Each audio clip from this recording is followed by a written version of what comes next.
université. Il est aussi l'un des initiés les plus respectés, les plus compétents sur tout ce qui concerne l'Iran.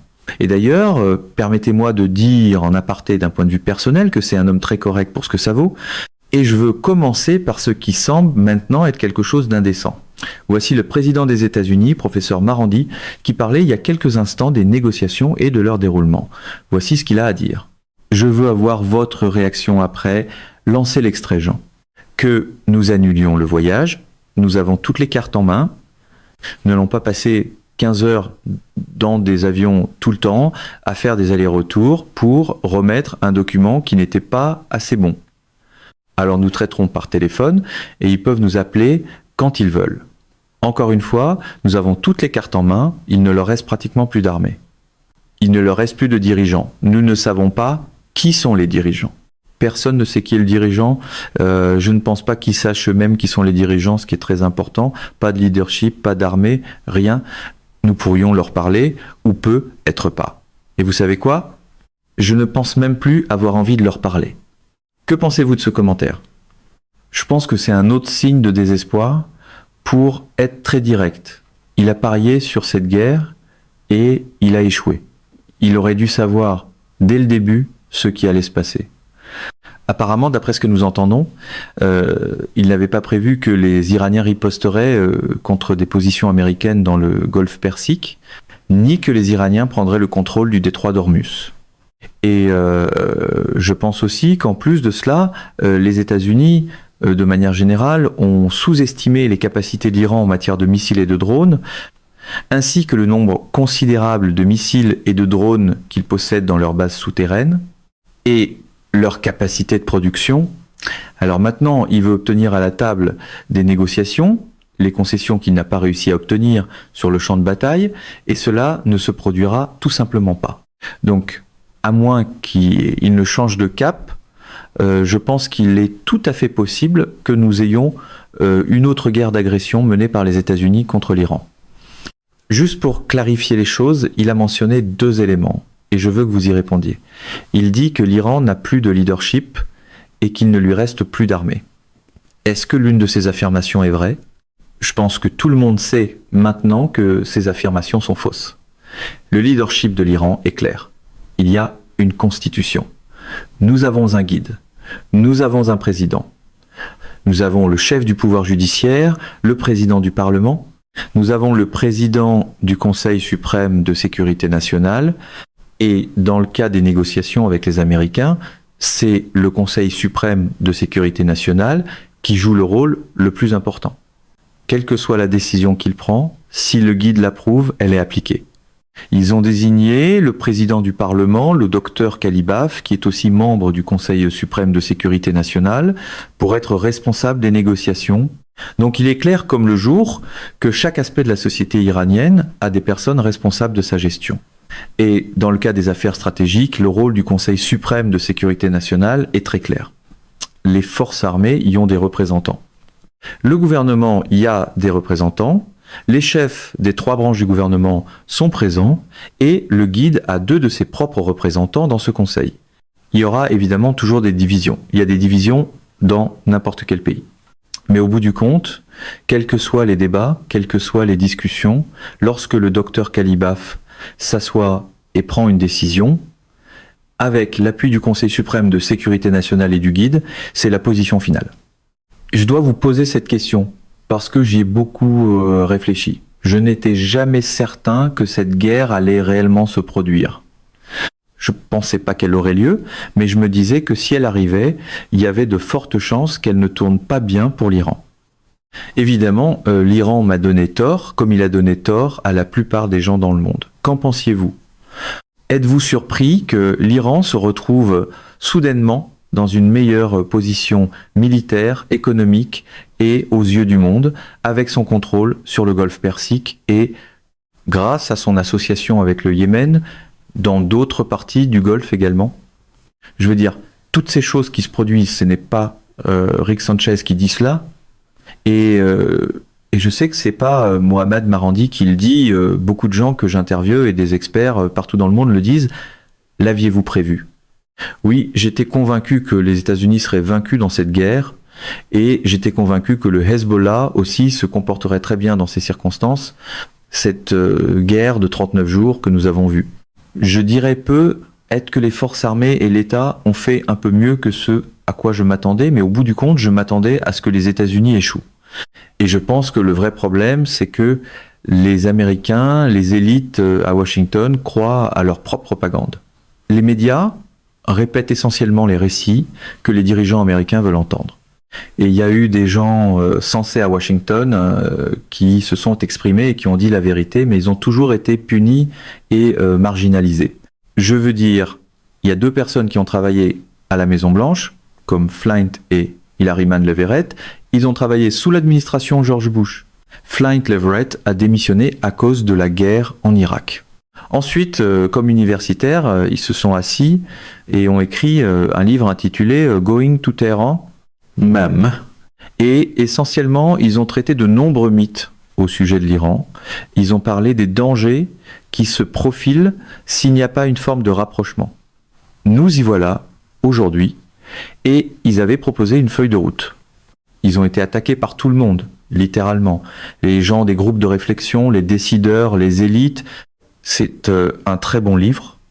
Je pense que tout le monde devrait le lire. Mais ils ont été mis de côté et marginalisés. Et à la place, les États-Unis ont suivi les exigences des sionistes. Il y avait donc aux États-Unis des gens qui avaient du savoir, qui étaient compétents, qui faisaient de la recherche, mais le système ne permet pas que ce type de savoir soit repris et devienne une politique. Au contraire, vous êtes punis pour avoir regardé la situation objectivement.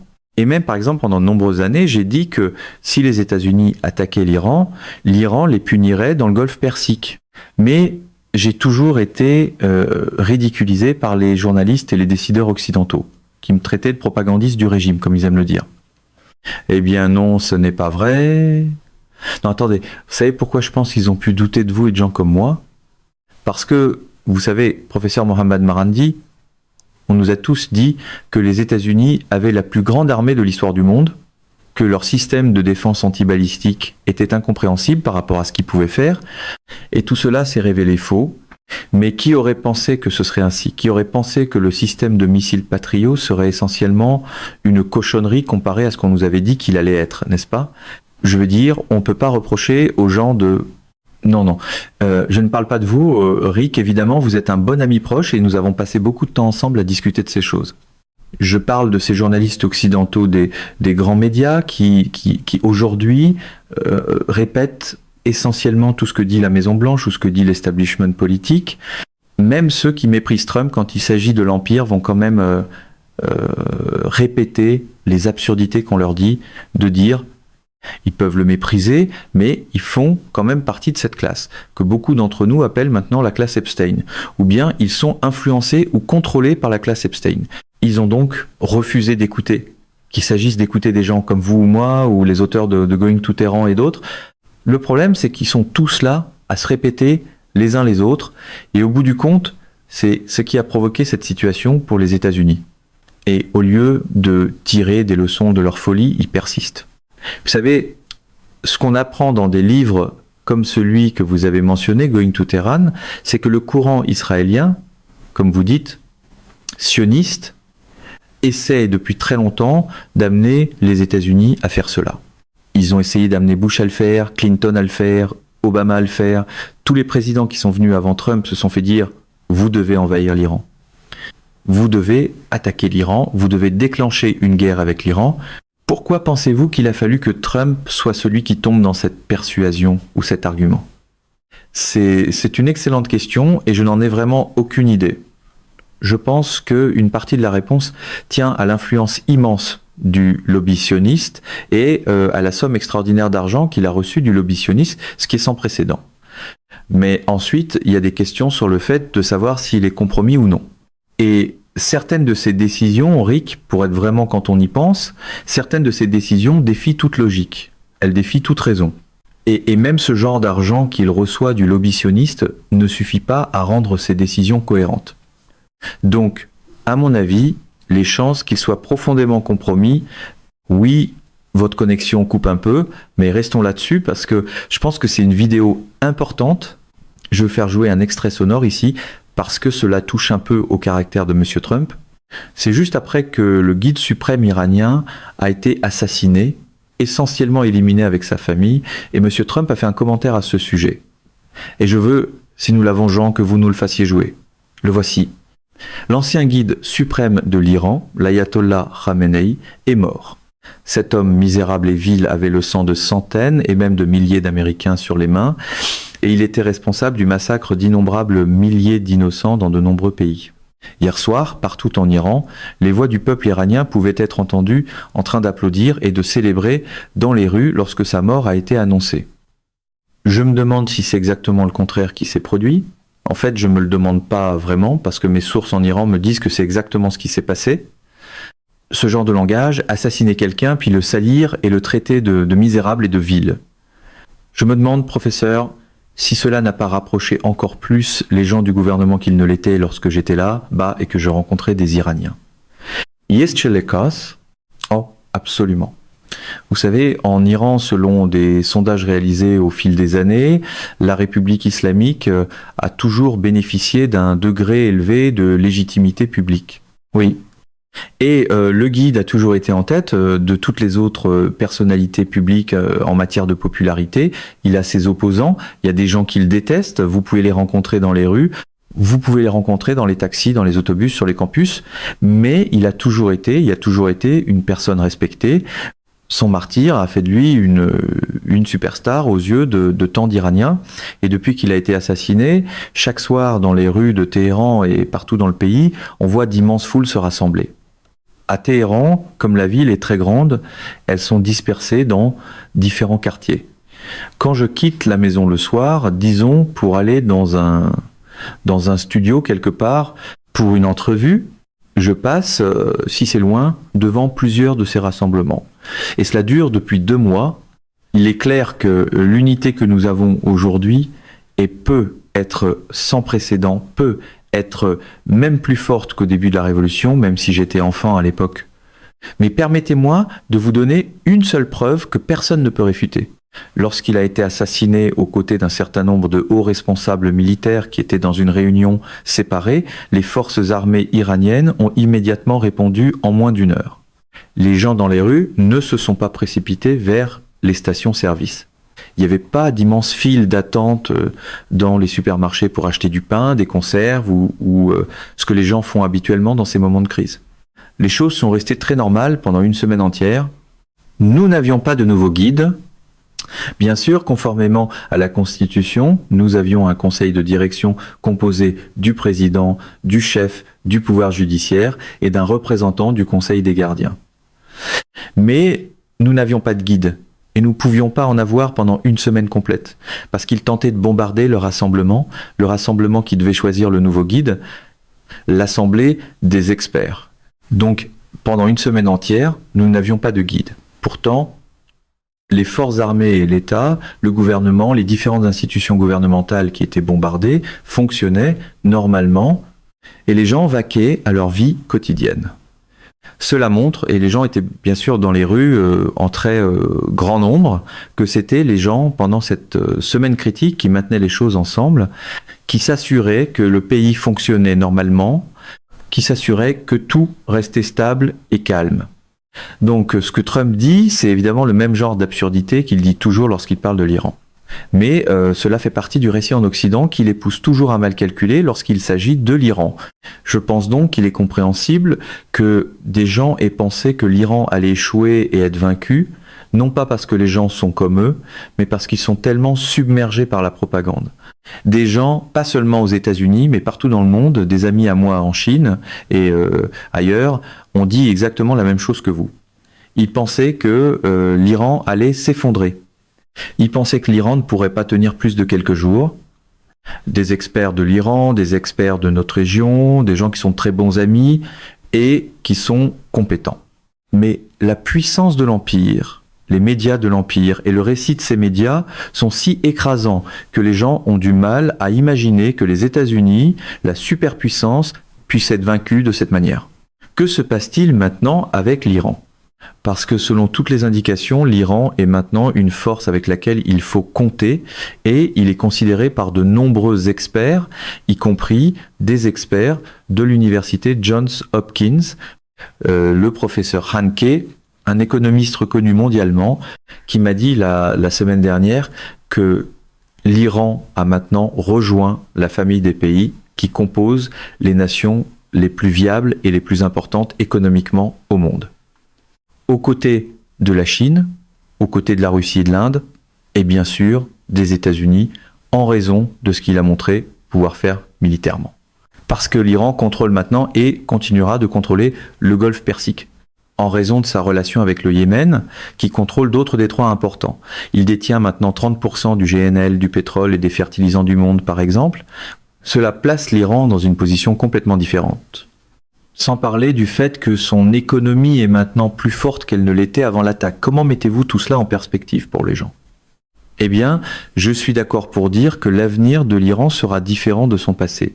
L'Iran sera beaucoup plus fort qu'avant, et cela est en grande partie dû à Trump lui-même. Sa propre folie a exposé les faiblesses des États-Unis, a révélé les forces de l'Iran et a montré la vulnérabilité des mandataires et des alliés américains dans notre région. Et bien sûr, l'Iran a été forcé de prendre le contrôle du détroit d'Ormuz.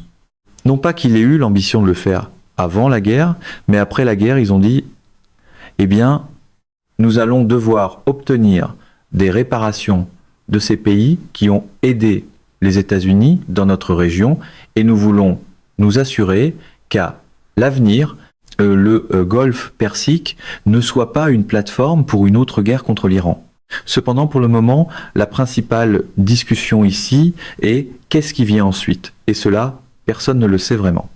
Parlons-en parce que les États-Unis disent qu'ils allaient négocier, puis ils disent qu'ils ne vont pas négocier.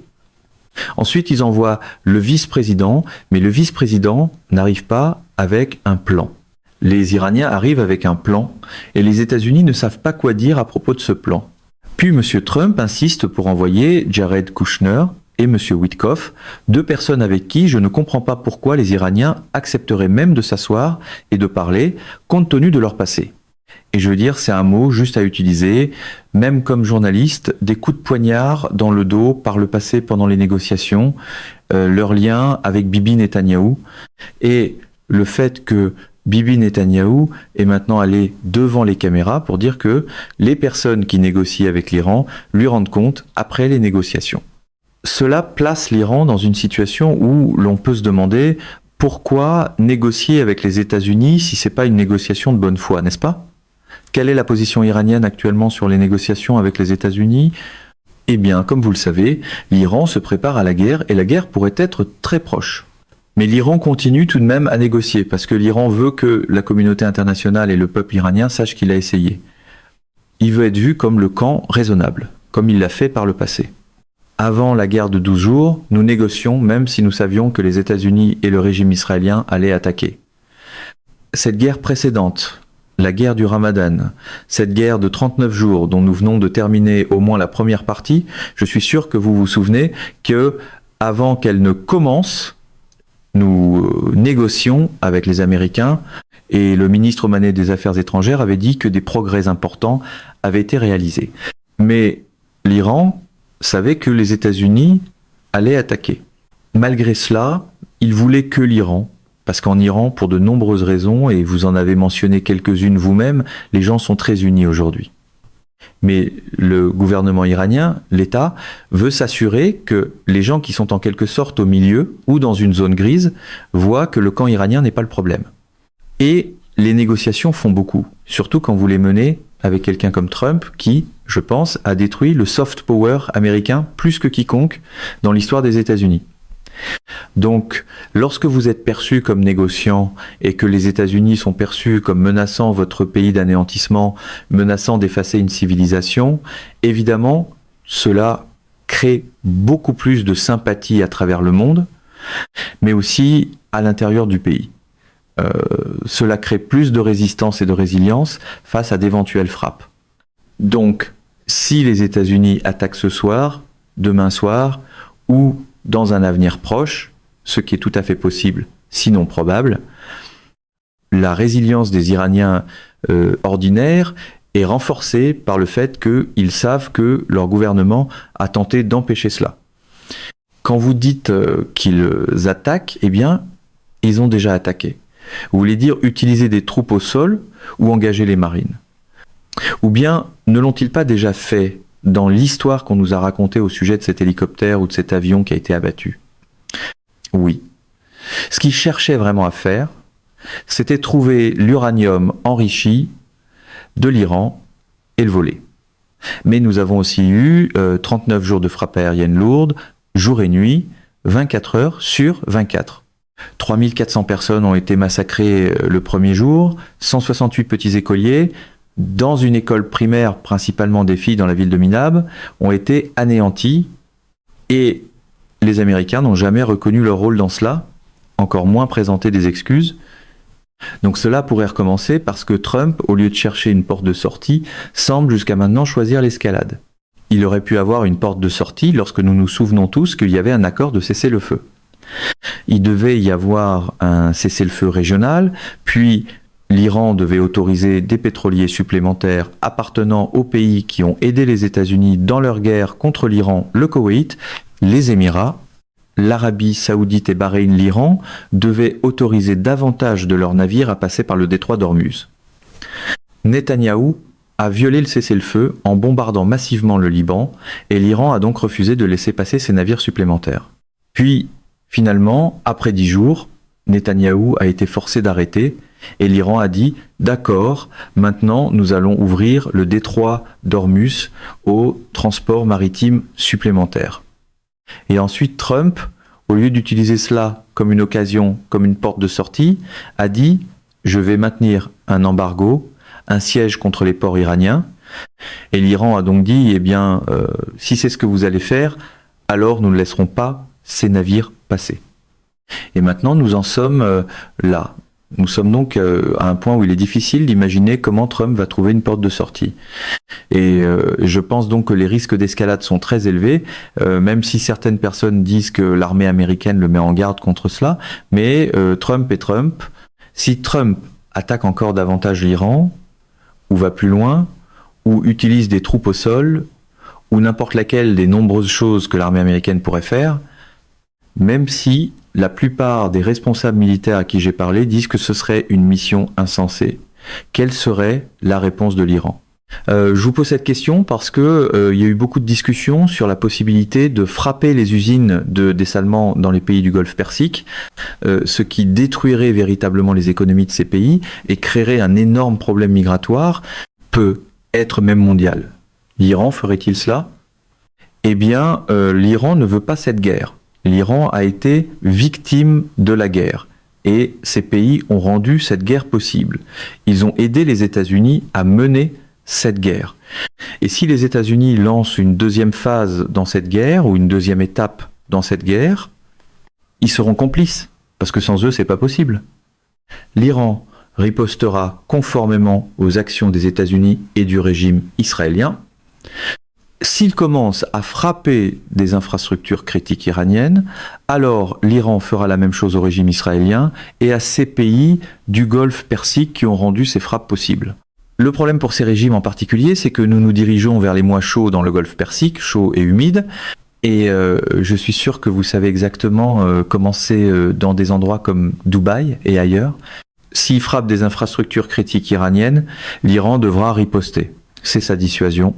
Et si cela se produit, alors les gens devront partir. Parce que ces pays sont des déserts et la chaleur et l'humidité rendront la situation insoutenable.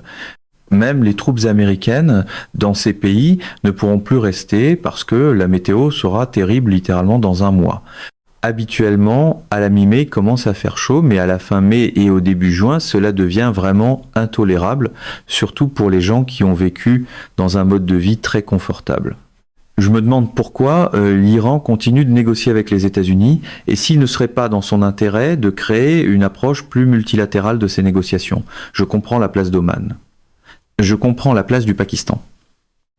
Laissez-moi vous montrer des vidéos de certaines choses qui se passaient il y a seulement quelques heures. Voici le ministre des Affaires étrangères à Saint-Pétersbourg, en réunion avec la délégation russe. Il est là, en fait, serrant la main du président de la Russie, le président Poutine. Voici, comme vous le savez, Monsieur Lavrov, son homologue. Les Russes sont évidemment des alliés des Iraniens, tout comme les Chinois, tout comme beaucoup d'autres pays dans le monde. Je me demande s'il ne serait pas dans l'intérêt de l'Iran de commencer à créer une approche plus équilibrée, être plus diversifiée de ces négociations, et de dire aux États-Unis quelque chose comme « Très bien, écoutez, nous allons négocier avec vous, mais nous faisons venir d'autres personnes pour participer à ces négociations, et de demander peut-être aux Russes, aux Chinois, aux Indiens ou à d'autres d'en faire aussi partie. » Je pense que le problème est à Washington. En réalité, pour l'instant, l'Iran ne négocie pas avec les États-Unis. Il n'a négocié qu'une seule journée. J'étais à Islamabad pendant les négociations. Avant cela, ce n'était que des messages envoyés dans les deux sens. Et depuis, ce sont encore des messages envoyés dans les deux sens. Tout récemment, lorsque le ministre iranien des Affaires étrangères est retourné au Pakistan, les Américains parlaient de négociations à venir. Mais ils inventaient simplement cela. Il n'y avait aucune vérité là-dedans. Et les Iraniens ont dit nous restons pas ici, nous n'allons pas au Pakistan et nous n'allons pas rester ici pour parler avec Witkoff ou qui que ce soit d'autre au nom des États-Unis. Mais je pense que lorsque les négociations ont eu lieu à Islamabad il y a quelques semaines, le problème était que les Américains n'avaient pas l'autorité nécessaire. Je veux dire, Vance n'avait pas l'autorité pour prendre des décisions. Il y avait 3 personnes du côté iranien, 3 du côté américain. Kushner et Witkoff entouraient Vance. Vous pouvez donc imaginer pourquoi les discussions n'allaient nulle part, parce que ces 2 personnes étaient essentiellement des partisans d'Israël avant tout, mais Vance aussi était constamment au téléphone. Tout au long de la journée, il a fait une 12aine d'appels téléphoniques, y compris, apparemment, à Netanyahou. Donc une personne qui passe constamment des appels téléphoniques comme cela à la table des négociations n'a évidemment pas l'autorité de prendre des décisions. Alors que du côté iranien, ils ont passé aucun appel à Téhéran, parce qu'ils savaient ce qu'ils pouvaient discuter et jusqu'où ils pouvaient aller. Donc le problème, c'est que ce soit simplement bilatéral, ou qu'il y ait une médiation, ou que la médiation soit plus lourde. Je ne pense pas que cela fasse une différence. Quand vous avez un Trump au pouvoir, totalement impulsif et peut être pas complètement sain d'esprit, je ne pense tout simplement pas que cela fonctionne. À moins que Trump soit forcé de reconnaître que la poursuite de ce conflit sera catastrophique pour l'économie américaine, pour l'économie mondiale, et que les États-Unis ne gagneront tout simplement pas, je pense qu'il n'y a aucun moyen de le séparer de la trajectoire que les sionistes et le régime israélien lui ont dictée, imposée, ou qu'ils l'ont convaincu de poursuivre. Je vous ai entendu faire un commentaire sur le fait que les Iraniens craignaient que les États-Unis assassinent les négociateurs, parce qu'ils ont déjà assassiné des négociateurs par le passé. Avez-vous fait ce commentaire et que vouliez-vous dire si c'est le cas? Oui, lorsque nous étions en route vers Islamabad, je pense, ou peut-être avant le vol, pendant le vol, ou lorsque nous étions là-bas, Tilopi, une tribune a été publiée par The Washington Post, et cette tribune disait que les États-Unis devraient assassiner les négociateurs, et le sentiment était qu'au retour, il était probable, ou tout à fait possible, que notre avion soit abattu. Il aurait été frappé par des missiles, soit israéliens, soit américains. Oui, parce que The Washington Post est proche de la CIA, et vous connaissez mieux que moi le rôle qu'il joue en lien avec l'État profond. La crainte était donc qu'ils abattent l'avion. À l'honneur de tous les membres de la délégation, tous les hommes et toutes les femmes sont montés à bord de l'avion. Personne n'a dit qu'il aimerait rester au Pakistan quelques jours pour visiter le pays ou voir différents sites ou quoi que ce soit du genre. Tout le monde est remonté dans l'avion et nous avons volé jusqu'à la ville de Mashhad, près de la frontière avec l'Afghanistan et le Turkménistan, puis nous sommes revenus à Téhéran. Étiez-vous inquiet personnellement? Oui, nous l'étions tous. Je suis revenu en train. Certains sont revenus en voiture, nous sommes revenus par différents moyens, mais Mashhad à Téhéran, c'est, je pense, près de 1000 km. Nous avons donc passé la nuit sur la route. Permettez-moi de vous demander ce que les États-Unis semblent dire, du moins selon Reuters, c'est-à-dire qu'ils disent que pour l'instant, il s'agit uniquement d'ouvrir le détroit d'Ormuz, ouvrez le détroit d'Ormuz, et nous ne sommes pas intéressés à parler de la question nucléaire à ce stade. Réglons simplement quelque chose sur le détroit d'Ormuz et nous mettrons tout le reste de côté pour en parler plus tard. Que pensez-vous de cette proposition si, comme Reuters le rapporte, elle est vraie? Eh bien, le problème, c'est que Rick, vous connaissez Washington mieux que moi. Je ne devrais pas vous dire cela, mais nous avons vu que lorsque nous négocions avec les États-Unis, ils conspiraient pour mener la guerre contre nous, 2 fois. Et il n'y a aucune raison de croire qu'au moment où vous et moi parlons, ils ne préparent pas une attaque contre le pays, une attaque meurtrière, encore une fois.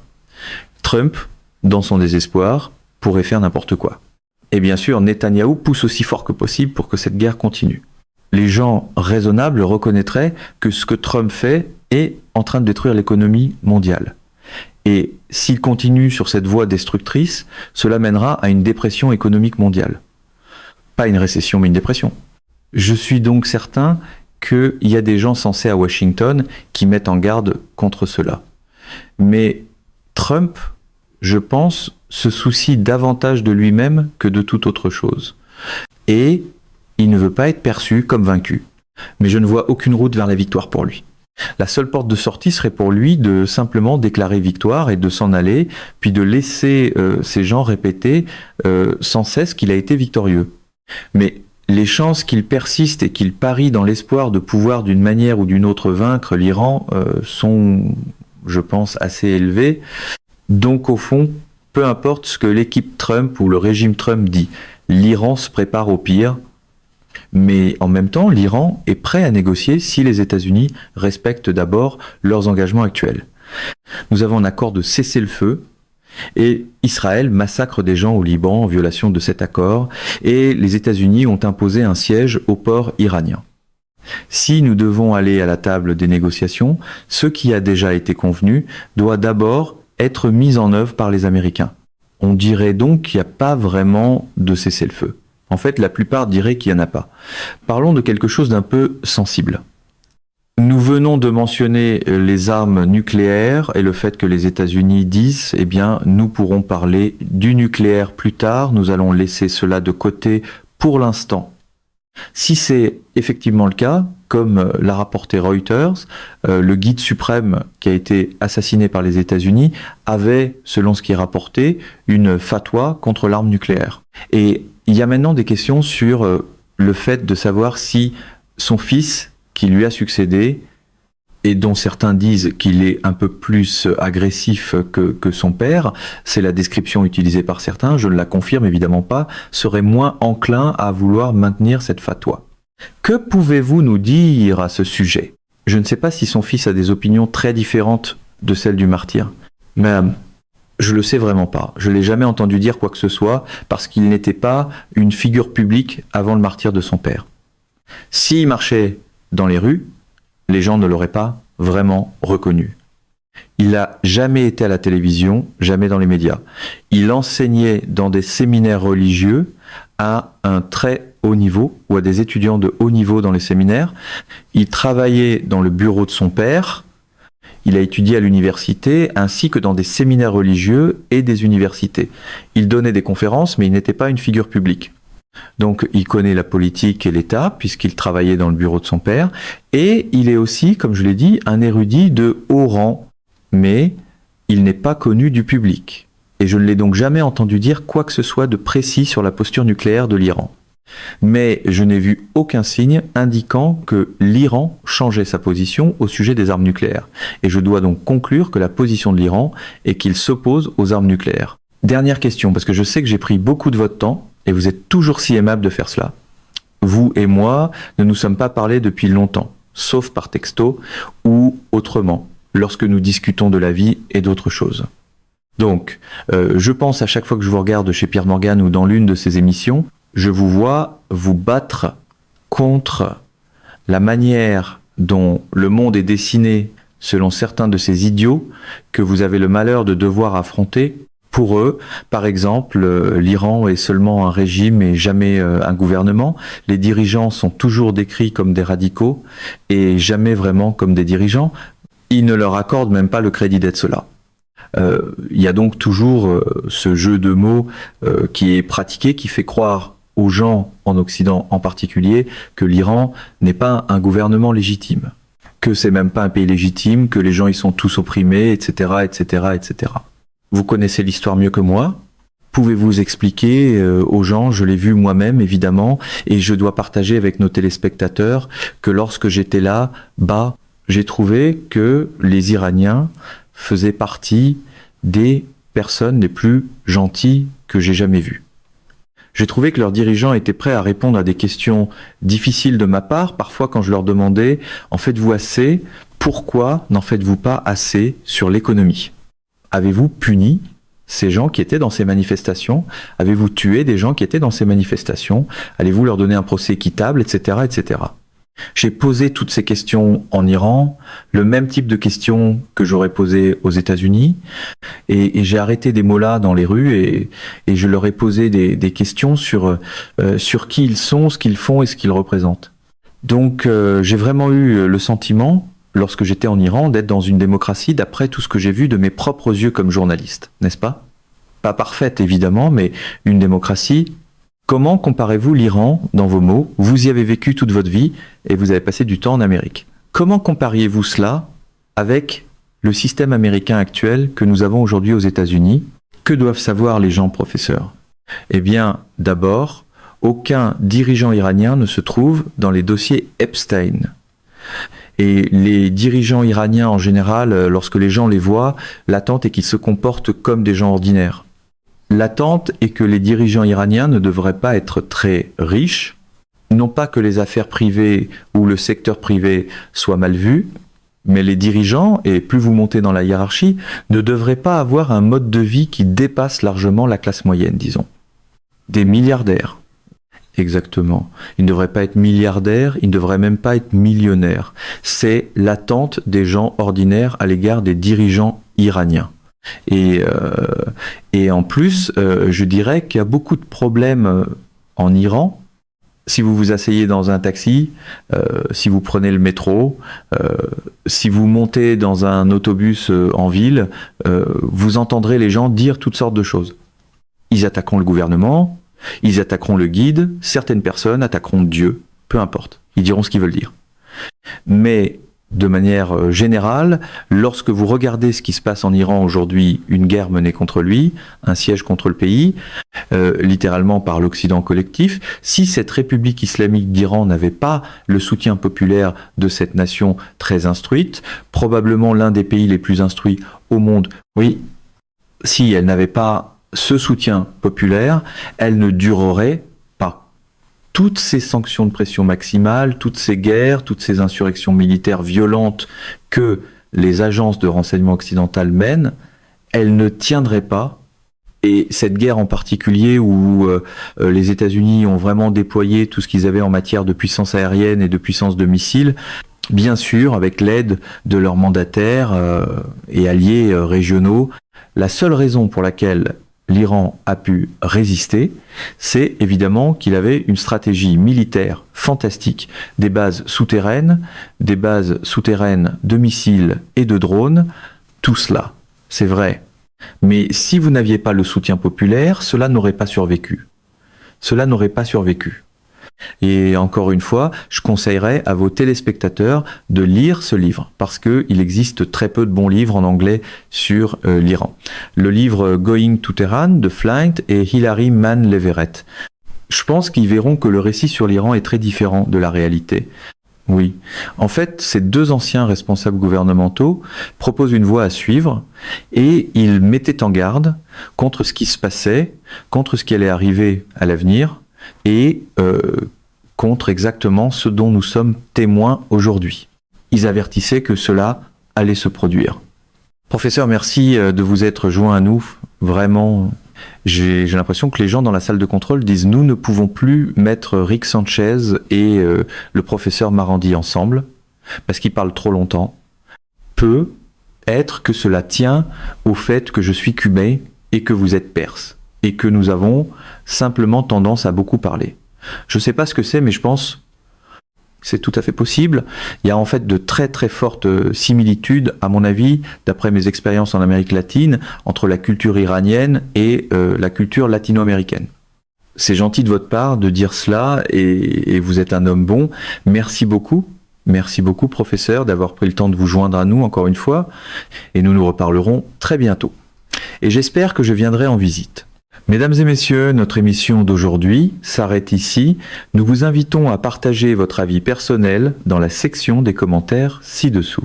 Perspective politique vous salue et vous donne rendez-vous très bientôt